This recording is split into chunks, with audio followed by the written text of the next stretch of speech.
श्री कृष्णा, जय श्री राधे। आज मैं जन्माष्टमी महापर्व और महाव्रत एवं ये सामाजिक त्यौहार भी है, इसके बारे में जिक्र कर रहा हूँ। जनरली कुछ कलयुग के प्रभाव के कारण सभी हमारे व्रत पर्व त्योहारों में दो हो जाते हैं। आम व्यक्तियों के मन में ये बड़ा एक जो विषय है वो संदेशपद हो जाता है, विवादित हो जाता है कि व्रत पर्व दो क्यों हैं। तो पहले मैं ये बताना चाहता हूँ कि देखिए, दो होना कोई बड़ी पाप नहीं है, क्योंकि हमारा ज्योतिष विधान ये कह रहा है कि तिथि वारंच नक्षत्रम योगम कर्णम मेवचः पंचांग अनुसारेण व्रत पर्वम फलम लभेत। व्रत पर्वम प्रमाणम भवेत, दो शब्दों का प्रयोग यहाँ पर विद्वानों ने किया है।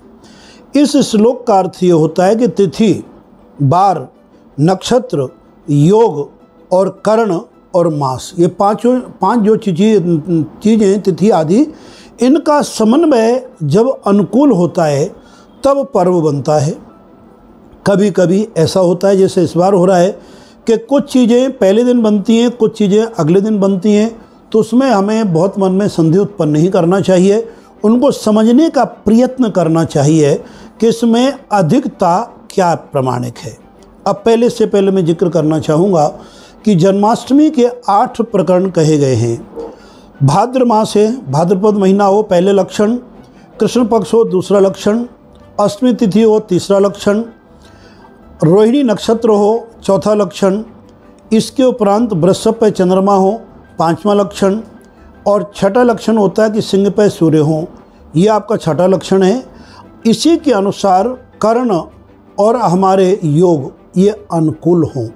इस ग्रह स्थिति में 8 लक्षण जब मिलते हैं वो तिथि हमारी बनती है जन्माष्टमी। जन्माष्टमी पर्व पर आपको मैं बताना चाहता हूँ कि जो भी तुम दान करेंगे, पूजा करेंगे, पाठ करेंगे, व्रत करेंगे या जो भी अपना विधान करेंगे, उसका अनंत अनंत गुना फल होता है, इसमें कोई संदेह नहीं है। अब मैं बीच में थोड़ा जिक्र ये भी कर देना चाहता हूँ कि यदि आप हमारे चैनल पर नए हैं तो हमारे चैनल को सब्सक्राइब करें और बेल आइकन दबाना बिल्कुल ना भूलें, एवं इस वीडियो को ज़्यादा से ज़्यादा शेयर करें ताकि लोगों के मन का संदेह का निवारण हो जाए। इसके बाद में हम अपने मूल विषय पर आगे आते हैं कि सन 2022 में 18 तारीख को जो जन्माष्टमी है उसमें कुछ लक्षण कम हैं, वो मानी जाती है स्मार्तकों की।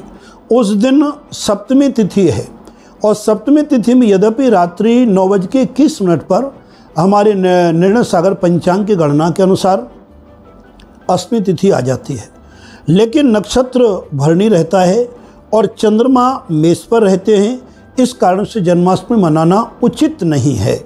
जो स्मार्तक हैं उनको 18 तारीख को मनाना है। अब ये भी मैं आपको जिक्र कर देता हूँ कि स्मार्तक क्या है और वैष्णव क्या है। जो मूर्ति पूजा मानते हैं, ठाकुर जी का भोग लगाते हैं, कंठी माला धारण करते हैं, उन्हें हम वैष्णव की संज्ञा देते हैं। तो वैष्णवों का जो व्रत है वो 19 तारीख शुक्रवार में है। उसमें मैं आपको जिक्र करना चाहूँगा कि प्रातःकाल अष्टमी तिथि में उदयात हो रहा है। यद्यपि अष्टमी तिथि में उदयात का प्रमाण नहीं है, चंद्र व्यापनी रात्रि को होनी चाहिए थी, लेकिन कृतिका नक्षत्र आ जाता है, उसके कारण हमारे वृष पर चंद्रमा आ जाते हैं और सिंह पर सूर्य पहले से मौजूद हैं। रोहिणी नक्षत्र का समन्वय दोनों ही तिथियों में नहीं हो रहा है। अब हम अधिक से अधिकम फलम, जिसमें ज़्यादा मिलते हैं उसी को मानेंगे। तो मैं ये निर्णय ये देना चाहता हूँ सभी बंधु बांधव जनों के लिए, जो वैष्णव जन हैं उनको जन्माष्टमी का पर्व, जन्माष्टमी का व्रत 19 तारीख शुक्रवार को मनाना चाहिए, क्योंकि रात्रि 12 बजे वृषभ के चंद्रमा और सिंह के सूर्य दोनों आपस में संयोग बना रहे हैं। यद्यपि नक्षत्र नहीं आएगा और तिथि पूर्व में भुक्त हो जाएगी, क्योंकि 11 बजे तक 19 तारीख को अष्टमी तिथि है। 11 बजे के पश्चात फिर हमारी नौमी तिथि आ जाती है। उसका ज़्यादा दोष नहीं है, क्योंकि चंद्र व्यापनी हो गई। चंद्र व्यापनी का अर्थ होता है कि सूर्य अस्त के समय जो तिथि होती है उसे संपूर्ण रात्रि मानने का हमारे ग्रंथों में प्रमाण है। ठीक उसी प्रकार से उदयात, जो सूर्य उदय के समय तिथि है, उसको संपूर्ण दिवस मानने का प्रमाण है। इन दोनों तिथियों के समन्वय को मंथन हमने किया है, चिंतन हमने किया है। पंचांग के अधिकाधिक लक्षण वैष्णव वाली अपनी जन्माष्टमी मन रहे हैं, जो कि 19 तारीख शुक्रवार को मनानी चाहिए।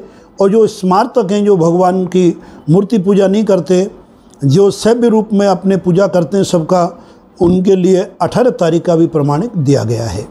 ये निर्णय है, इस निर्णय में हम लोग कन्फ्यूज ना हो। अपने हिंदू सनातन धर्म के बारे में किसी प्रकार की टीका टिप्पणी ना करें, क्योंकि ये बहुत ही गंभीर और गणित का विषय होता है। जिन्हें ज्ञान नहीं है वो आमतौर पर कहते हैं सब पता नहीं क्या कन्फ्यूज कर रहे हैं, 2 तिथि कोई होती हैं, एक ही नक्षत्र होता है, एक ही बार होता है, एक ही दिन मुहूर्त होना चाहिए। ऐसा नहीं है। नक्षत्र गणना जो मैंने अभी बताई कि पंचांग, इन 5 चीज़ों को जो रोज़ नित्य पढ़ते हैं उनके घर में गंगा स्नान का पुण्य मिलता है केवल सुनने मात्र से।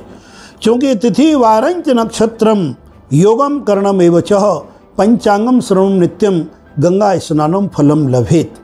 हमारी जो भागवत में प्रमाण आता है, रुक्मिणी के पिता महाराजा भीष्मक जी को उनके पंडित जी रोज पंचांग सुनाने जाया करते थे और उन्हें यथा श्रद्धा संतुष्टि पूर्वक दक्षिणा प्रदान की जाती थी।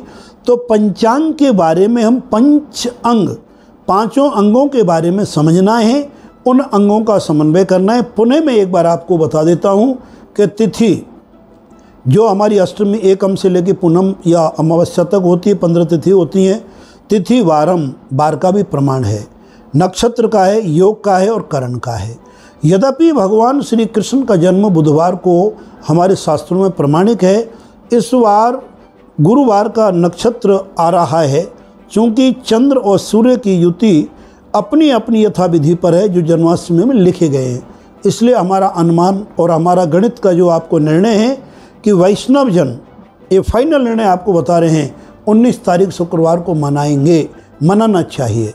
स्मार्तक जो हैं, जो हमारे वैष्णव धर्म के बराबर ही है, लेकिन उनके कुछ सिद्धांत अलग हैं, वैष्णव धर्म के सिद्धांत अलग हैं, उन्हें 18 तारीख को मनानी चाहिए। आज के वीडियो में यही स्पष्टीकरण किया है। जय श्री कृष्णा और जय श्री राधे।